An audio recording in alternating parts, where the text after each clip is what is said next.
Hver gang når jeg stiller meg opp for å lage en video, så har jeg som regel et tema i hodet, men jeg har veldig sjelden egentlig tenkt over hvordan jeg skal komme inn på tema, presentere det og sånn. Har jeg nevnt noen gang hvor mye jeg hater ordet voksen? En av de tingene med å være voksen som jeg virkelig misliker, er hvordan når man ønsker å lære seg noe nytt, eller vil få til noen ting som man ikke har fått til før, eller noe sånt, så blir man sett litt rart. Bare tenk på alle dem som omskolerer seg. Jeg gikk på skole sammen med et par-tre stykker som holdt med det, omskolerte seg, fra typ diverse sånn lederstillinger og sånt til liksom lærere. Fryktelig hyggelige damer på alder på foreldrene mine. De hadde jo helt sikkert vært gjennom en hel masse greier før de innså at de var nødt til å finne på noe annet med livet sitt.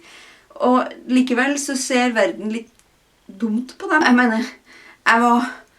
Ja, hvor gammel er jeg nå? Jeg var 24? 25? Noe sånt. Da jeg innså at jeg ikke skal bli lærer likevel, og søkte på grafisk design i stedet. Og da var jeg eldst i klassen, eller ikke helt eldst, nest eldst i klassen, og ble allerede da sett litt rart på. Så det skal liksom ikke så mye til å bli voksen da. Når man har en sønn på 2, og når man har en sønn på 2, og er 4-25, så er man tydeligvis så voksen at man burde ha funnet ut hva man skal gjøre med livet sitt. Og spesielt hvis man er en dame da, tydeligvis. Men det er noe så. I hvert fall så er det på en måte enkelte ting som man føler at man ikke kan gjøre noe. Eller, man kan ikke lære seg noe.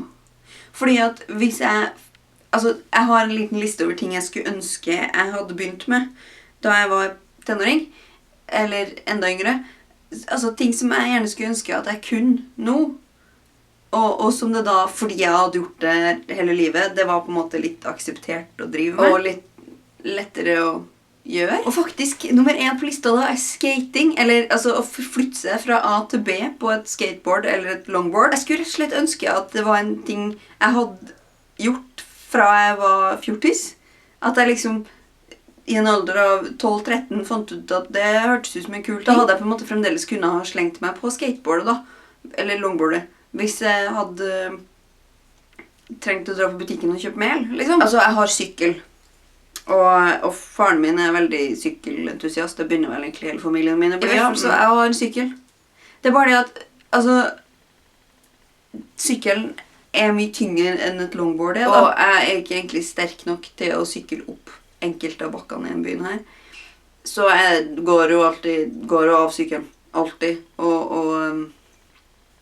Med et longboard så ville man ikke sett like teit ut da man tok det under armen, og så er det ingen som forventer at du skal skate opp en bakke uansett. En annen ting som hadde vært bra for meg hvis jeg hadde drevet med skating fra ung alder, ville ha vært at jeg antagelig hadde opparbeidet meg litt bedre balanse. Det at jeg ikke har spesielt god balanse, pluss de litt sære fotene mine, gjør at jeg kan. Hver gang jeg går ut, så er det en risiko for at jeg går på trynet. Nesten uansett hva slags sko jeg har på meg. Og så har du ridning, og det med hest.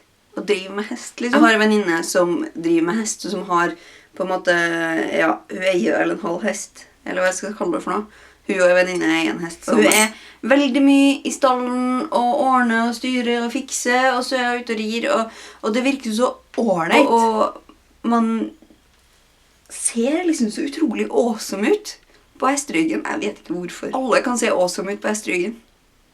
Det er alt jeg har å si. Det verste er at da jeg var liten, gikk på barneskolen, så hadde jeg en sånn hemmelig greie om at jeg hadde lyst til å drive med ridning. Det var på en måte en slags guilty pleasure. Ridning skal også dessuten være ganske bra trening, har jeg hørt. At du opparbeider noen innmari bra ryggmuskler, for eksempel, og det kunne ha vært nyttig nå. Jeg vet ikke om det er akseptabelt å være 27 og begynne å ri, hvis du skjønner. Er det noen som gjør ridekurs for folk i 20-åra?